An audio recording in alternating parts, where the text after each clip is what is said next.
Welcome to the ExecMBA Podcast. I'm Brett Twitty, Director of Admissions for the Executive Formats of the Darden MBA, and you are listening to a new episode. So on this episode of the podcast, I'd like to feature a conversation I recently recorded with Camille Smith.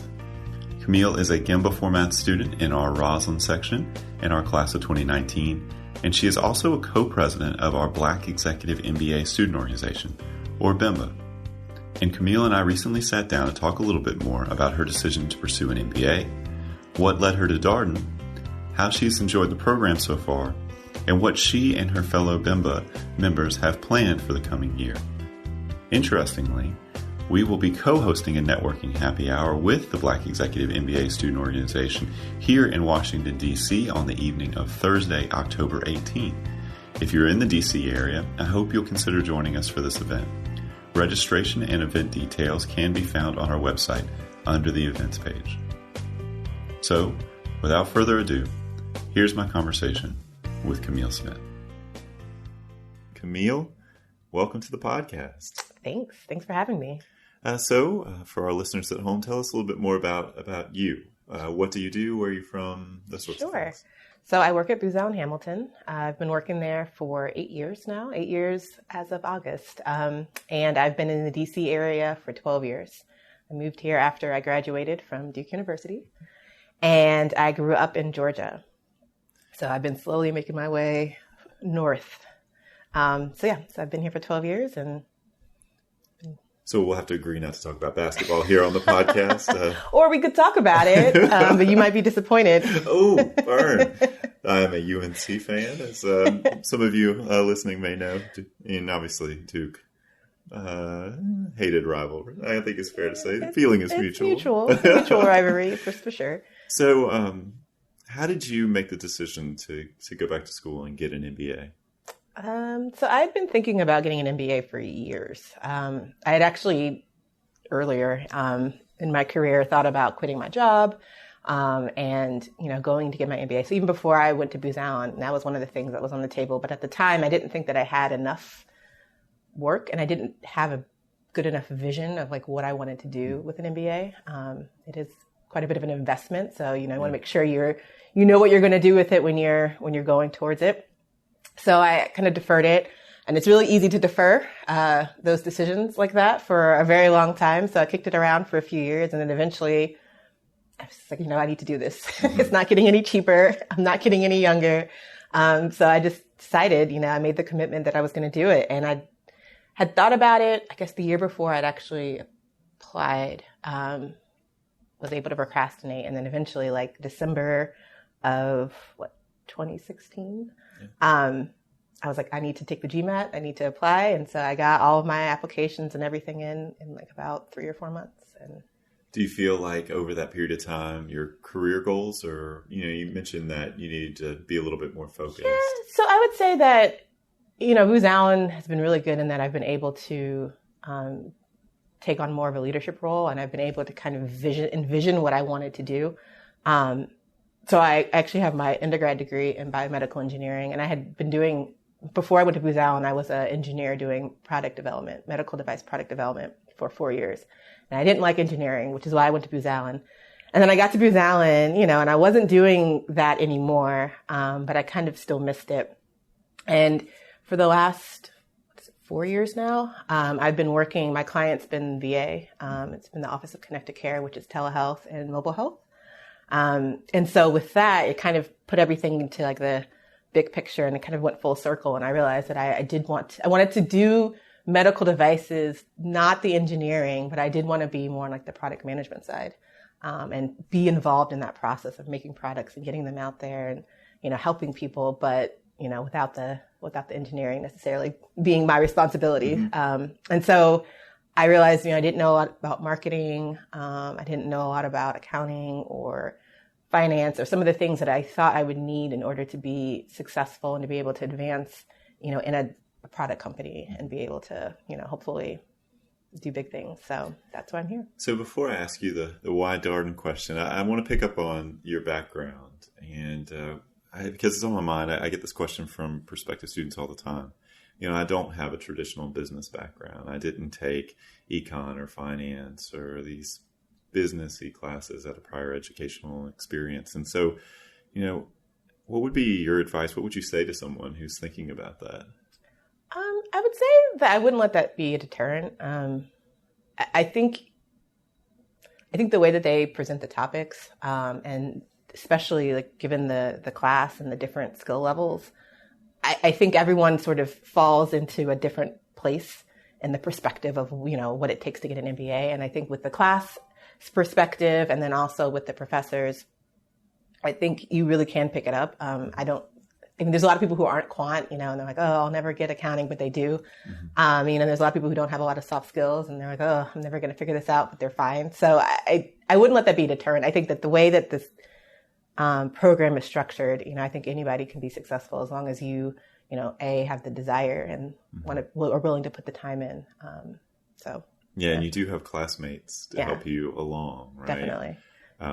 Typically, you can find an expert or experts in the classes that you're taking. Yeah, I would say for every class we take, there's definitely somebody in the class that is much more knowledgeable about it than others, and they're definitely willing to help. And that's one of the things that's been really nice to see. In undergrad, everyone's a little bit competitive, but I feel like at least in this program, everyone's not competitive in that way, and everyone's very supportive, and we all want everyone to do fine and do well and pass. And so everyone's willing to lend a hand, give you notes, spend time after class, take a phone call, whatever it is, if you ask, most people are willing to help. Different life stage when you come to an executive MBA program. Yeah, I think it's, we're adult learners now, and it's just not that important to get the A. It's more important for everyone to get the best experience. And when everyone has a good experience, we all have the best experience. So I think that's kind of where we approach it. So Camille, I can remember when you were a prospective student and sort of thinking through things. I had the good fortune of interviewing you as you were applying to Darden. How did you ultimately land on Darden? What led you to choose the school? Sure. So I would say I definitely, had a good experience when I was applying. All the teams that make Darden run were super responsive. I had a ton of questions when I came in. And so I was able to connect with the Career Development Center, talk to financial aid office. Admissions, of course, was super helpful. I even interacted some with the program team, and everyone was super friendly, super accommodating, willing to answer all of my questions. So it was very nice to be able to kind of do a little bit of research and have that be, I guess, easy enough to do, easy enough process. The next thing that I would say is that definitely the students were super helpful. I know when I came for my class visit, word got out that I was deciding between Darden and a couple other schools, and it was maybe 3 or 4 people that crowded around me after class and were willing to talk to me and answer my questions and help me figure it out. And they were even like, doesn't have to be Darden. We just want to make sure that you're making the right decision. And so that was super nice and helpful. And it was definitely a community feel that I didn't really get at other schools. And then I would also say that in terms of executive MBA programs, there's not a lot of scholarship money that's usually offered through schools. But I know with Darden, that was definitely something that did come up. And I don't know how many people get scholarships, but I definitely know it's more than most executive MBA programs. And so although it's not a ton of money, any little bit of money helps. And it's definitely helping me in terms of, taking on fewer loans. So that's always a good thing. Yeah. So if you're curious, if scholarships would be an important part of your decision-making process, all admitted students here at Darden who apply to the Executive MBA program are automatically considered for a scholarship award. No additional paperwork is required. And as an orientation, we try to take the money that we have. We have a smaller budget, but we try to take the money that we have and spread it across as many students as possible. So as Camille notes, we don't offer full or half scholarships. Typically, our average award is around $15,000 or so. So that's a total award for the entirety of the program. Not what you might consider to be a transformational award, but it is something that will help offset the cost of the program. And it's our way of signaling to a candidate, you're someone that the scholarship committee feels is particularly meritorious. Obviously, we're excited to have all of our admitted students, but the merit scholarship consideration process is an additional level of scrutiny. And happy to answer any questions for those of you who might have additional follow-ups about exactly how that process works. So Camille, obviously you've been here for a while. You're settled in. You're now in the second year of the program. It's amazing how fast time flies. You're quarter 7, about to be quarter 8. Yes. You're getting ready to go to India. I am. So I'm always trying to get GEMBA format students to talk more about their experience on the podcast, because oftentimes prospective students just have a harder time wrapping their heads around what those global residencies look like. So can you talk about maybe what's been your favorite trip so far? Sure. And that actually reminds me of the fourth reason why I wanted to come to Darden. Compared to other programs, Darden had more global opportunities, or compared to other programs I was looking at, Darden had more global opportunities. So being able to do the Global Executive MBA has been amazing. So as part of that, we have 4 trips that we go to. They're every other quarter. So the first trip we went to was South Africa. Then we went to China. We just got back from Europe, which is Paris and Berlin, in July, and we go to India in November.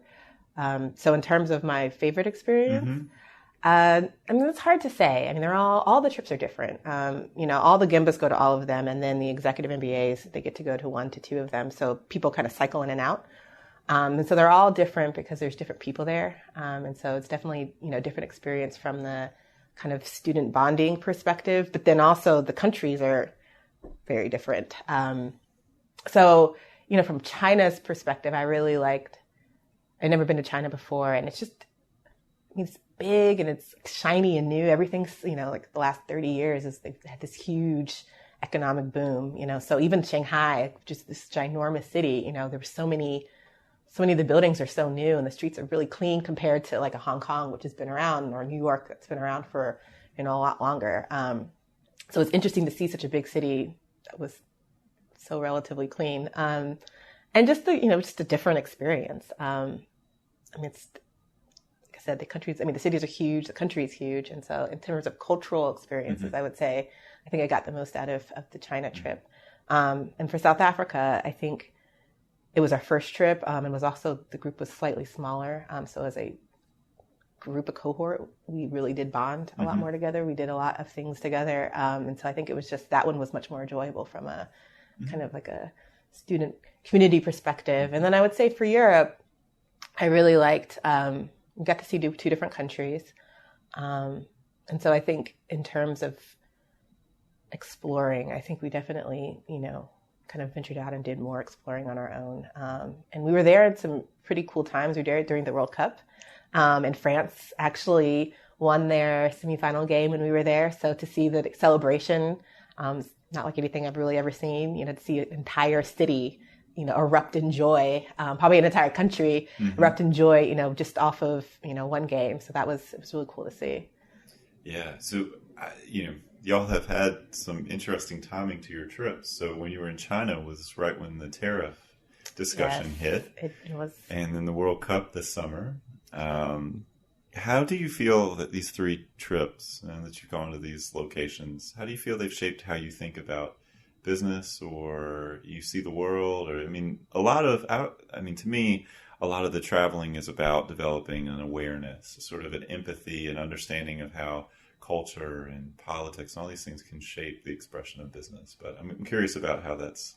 I think that's definitely an accurate representation. So I would say now, having been there and, when we go, we get to talk to professionals and executives, get to go visit different companies. And so I would say my interest level in business in those countries has definitely increased. So now I still pay attention. So, when I see China pop up and I'm like, oh, what's going on there now? And especially even leading up to it with the whole tariff thing. It's a very interesting time between the United States and China, and just China in general.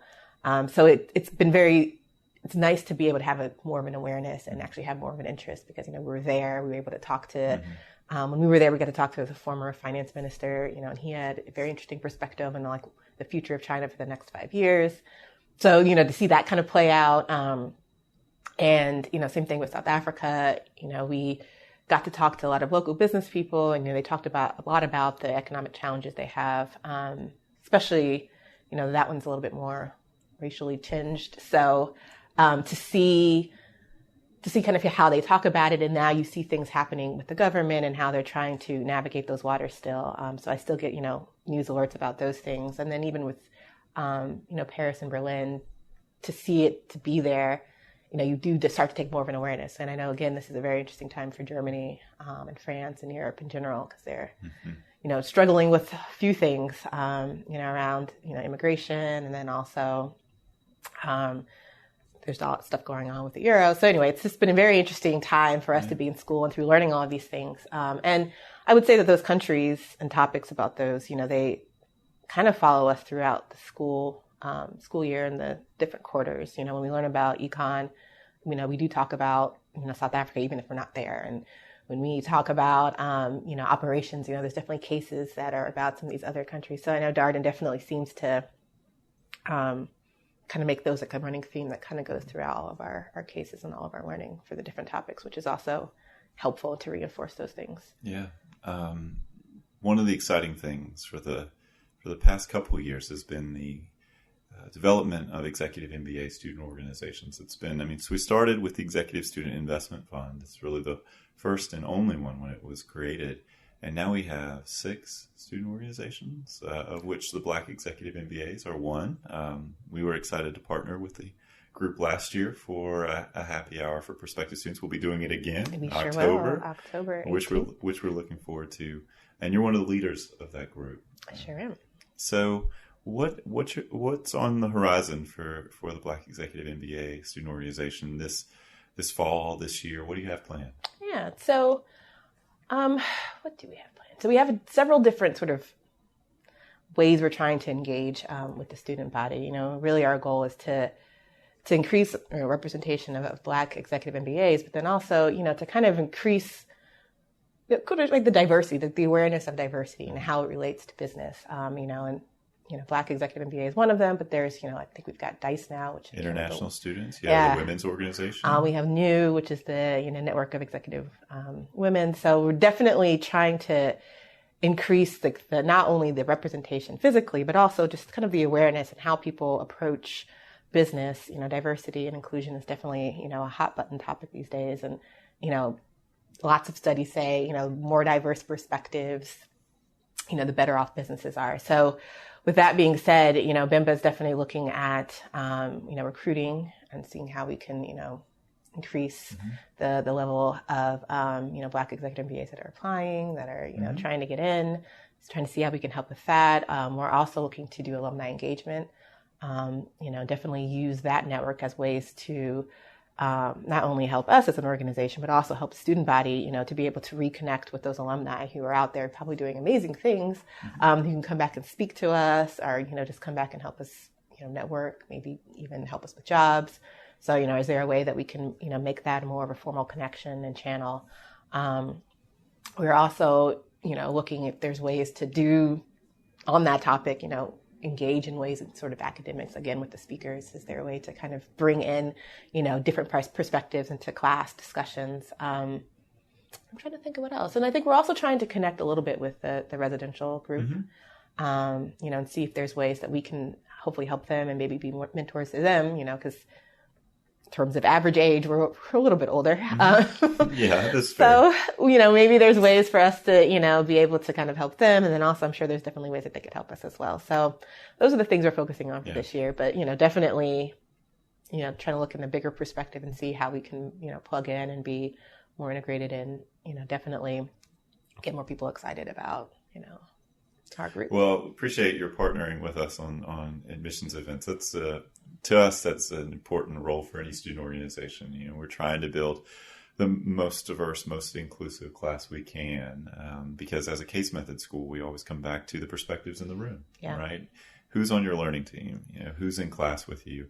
What kind of thoughts and ideas are you encountering? What kind of perspectives are you encountering as you're discussing these cases? The more different kinds of people we can have in the room, the better the discussion. The discussions. And definitely that extends all the way into the working world as well. So definitely excited to be part of that. Yeah. So I also think we're kind of at an interesting point as a program, right? So we are 11 or so years into the Executive MBA program. Started, way back when with a different version, different configuration. We had GEMBA.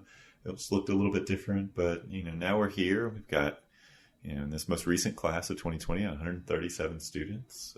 In your class, started with 129 students. So we've got a pretty good sized program going here, which tends to mean you get student organizations, and then you also have enough alumni at this point where there's opportunities to build relationships and really create that sort of connection between current students and alumni in a way that when you're just getting started, it's more challenging. Of course, it's, for those of you wondering, yes, you're also part of the big Darden alumni network, which is, is deep here in DC, but also elsewhere. There's 15,000 plus alumni, 90 plus countries. So Camille, obviously we prospective students that listen to the podcast, and you're just a few quarters away from being done. I can't believe it's gone by so fast. So what would you tell prospective students, who are thinking about this decision, Darden, MBA, what's your advice? Again, I would say, if you're going to do it, definitely have a reason in mind. I mean, it's a time commitment. It's a time commitment. It's a money commitment. It's a life commitment. And for 2 of your years of your life, I mean, you're going to be really committed to this program. And so, you want to make sure you're doing it for the right reasons, and you're doing it for something that's going to motivate you, right? Because there's going to definitely be a time, I think I'm in it right now, where, you've been in this for a while, and it's going to be hard to find that motivation. You're going to have to remember, this is the reason I'm doing this. And so definitely want to, encourage people to, think about why am I doing this, and making sure you have that reason in mind, and, sharing it with others, because then they can hold you accountable. But I'd also say it's, it is a lot of time, it is a lot of work, but it is a lot of fun. I've definitely had, a great time, with my classmates. I definitely, back to the sort of, differing perspectives, differing backgrounds, I don't think that I would have ever gotten something like this, at work. The level in which we get to interact and talk to each other, about, whether it be work stuff or personal things or stuff that's happening in the world. You don't have that same sort of connection with people that you work with. And even when I think about, previous school, like undergrad, I didn't bond with this many people because we have all of our classes together. We do a lot of stuff together. So you definitely do bond with, your entire cohort in some way, shape, or form. And so it has been very nice to have those connections and, talk to people that you probably wouldn't have been able to interact with, in normal life. So that's probably one of the best things about the program is the people. Definitely learned a lot too. Surprisingly learned a lot about myself as well, which is probably the third thing that I would say. It's something that would be good for people to think about is, there is, finance and there's economics, but I think a lot of the classes cause you to have a lot of self-reflection, especially the softer skill classes like the leading organizations or the management communications, where you have to think about who you are as a leader, who you are as a business person, and how do you want to be and how do you want to be perceived? And, they give you a lot of prompts and questions and ways to kind of think about it. But I just didn't realize that this program was going to be as self-reflective as it is. And it definitely, it's a good thing to take that time to really reflect, because I don't think that, in your day-to-day life, at work, that you ever have that time or the tools that you need to do that self-reflection. And I think that is going to be the kind of stuff, that's going to, take us to the next level and make us, really good executives. So. Yeah, your point about remembering your motivation is well put, because anytime you do something that's stressful, right, you're going to have moments. I mean, going back to school, putting school on your plate when you're busy, and you got busy personal life, busy professional life. So you add a third thing in, and, Darden is challenging. That's why people pick it, right? You want to get as much out of this as you can. But there are going to be times where you're really going to be stretched. And so to be able to remind yourself, yeah, this is why I came here. This is why I wanted to do this. And this is where this is heading, can be really helpful. Yeah, definitely. Well, Camille, thank you so much for being on the podcast. And a quick plug for the Black Executive MBA Happy Hour. Yes. Come out, Washington, D.C., October 18. October 18. And look forward to seeing you there. So I'll be there. If anyone wants to see me, I'll be there. Absolutely. Well, Camille, thank you again. And best of luck. Thank you. And that was my conversation with Camille Smith, a GEMBA format student in our class of 2019. Of course, as always, if you have comments, suggestions, requests, anything you'd like for us to cover here on the ExecMBA podcast, we're all ears. We can be reached at exec, that's EXEC, MBA at darden.virginia.edu. And until next time, thanks for listening.